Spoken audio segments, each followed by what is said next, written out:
Kita semua tahu bahwa BOS untuk tahun 2020 ini akan mencapai 54,32 triliun. Ini naik 6,03% dari tahun lalu yang sekitar 49 triliun. Dana BOS ini dihitungnya berdasarkan per kepala siswa sebetulnya di setiap sekolah, alokasi per sekolahnya. BOS ada 3 jenis, BOS reguler, BOS kinerja, dan BOS afirmasi. Kalau kita lihat unit cost-nya yang di tabel di bawah kelihatan perubahannya. Jadi untuk tahun ini 2020 untuk SD naik unit cost-nya dari 800.000 per siswa di sekolah tersebut menjadi 900.000. Untuk SMP ini ada juga kenaikan unit cost-nya dari 1 juta per siswa menjadi 1.100.000. Jumlah siswanya menurun di dalam hal ini dari 10,45 juta menjadi 9,96 juta. Untuk SMA juga naik dari 1,4 juta per siswa menjadi 1,5 juta. Ini jumlah siswanya juga agak menurun, dan untuk SMK masih akan tetap sama karena tahun lalu sudah dinaikkan dari 1,4 menjadi 1,6, dan untuk pendidikan khusus itu tetap sama 2 juta per siswa. Untuk tahun 2020 penyaluran BOS diubah dari yang tadinya 4 kali menjadi 3 kali.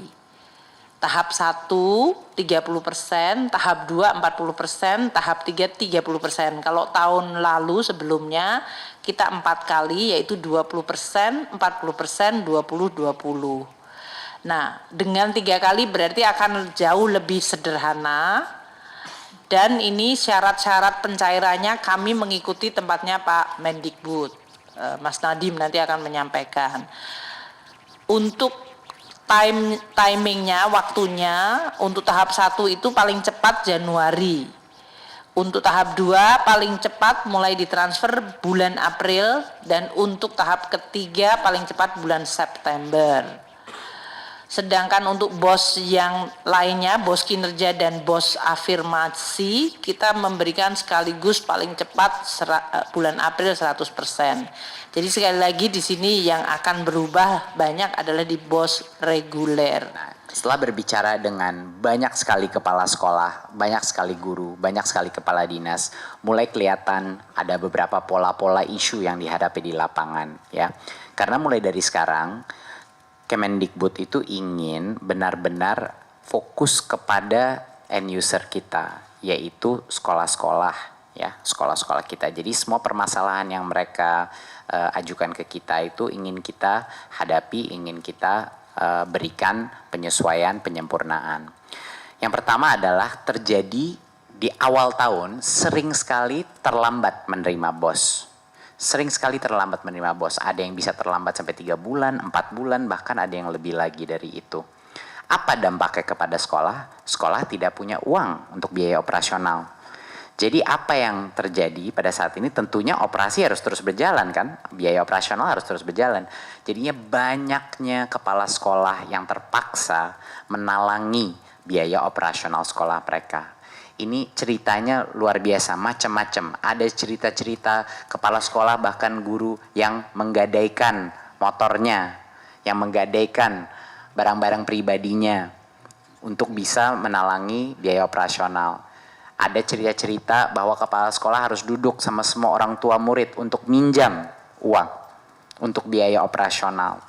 Mereka yang sebenarnya mengenal sekolah itu butuh apa. Sekolah di Papua, sekolah di Jakarta, sekolah di Maluku, semuanya berbeda-beda sekali. Kebutuhan biaya operasional mereka itu sangat berbeda-beda. Sekarang banyak sekali terjadi guru-guru honorer yang sebenarnya mengabdi dan bekerja begitu keras, mereka tidak bisa mendapatkan penghasilan yang layak. Dan salah satu alasannya adalah karena kita tidak memberikan kebebasan untuk kepala sekolah untuk menentukan biaya bosnya ini akan dikerahkan di mana. Banyak sekali juga kepala sekolah tidak punya dana yang cukup untuk membiayai tenaga pendidikan.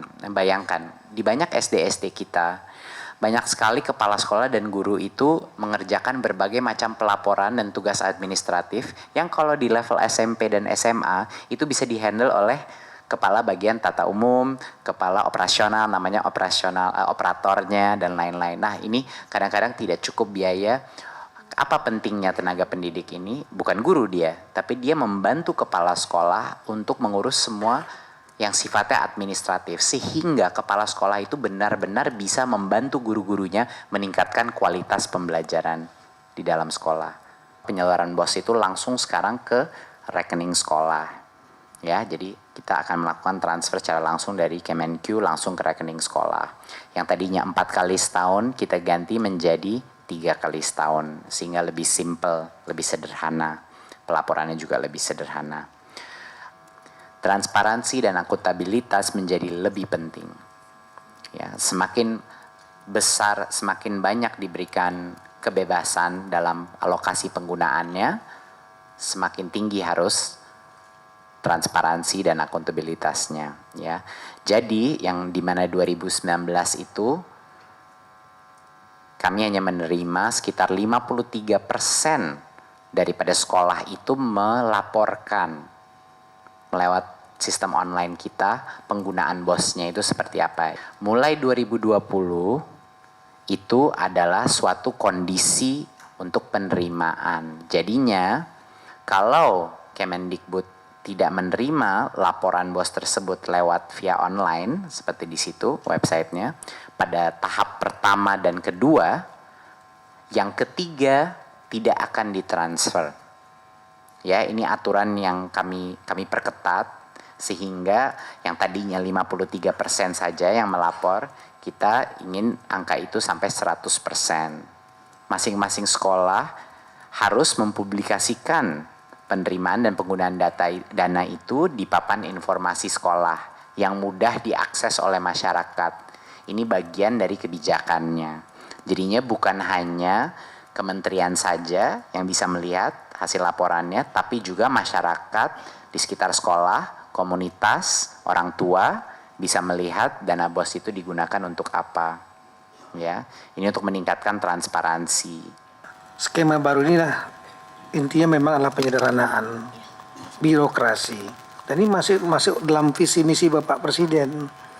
Di antaranya lah penyederhanaan birokrasi yang berbelit-belit, panjang, rentan untuk terjadi hambatan, keterlambatan, dan lain-lain. Saya sendiri juga ke lapangan, ke daerah juga mengalami hal curhat-curhatnya teman-teman kepala sekolah karena adanya beberapa keterlambatan ya, terutama di daerah-daerah yang terpencil.